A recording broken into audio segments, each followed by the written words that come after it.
hello, good day, sir, madam. I am Mira S. Archibido, Filipino. I am 27 years old. I am single. I have 2 brothers and 3 sisters. My religion is Roman Catholic. I am fifth on the family. I am high school graduate. I have work experience here as a domestic helper here in Philippines in 2 years.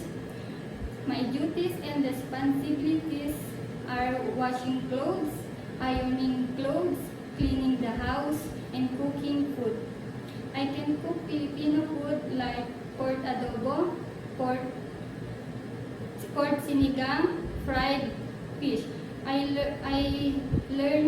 willing to learn to cook Chinese food and speak Mandarin.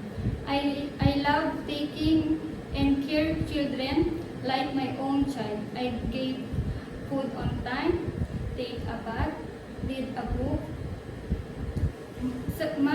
and love.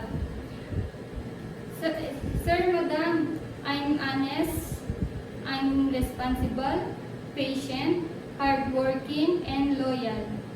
Sir, madam, please choose me as a domestic helper. I will promise I will do my job and I will finish my contract.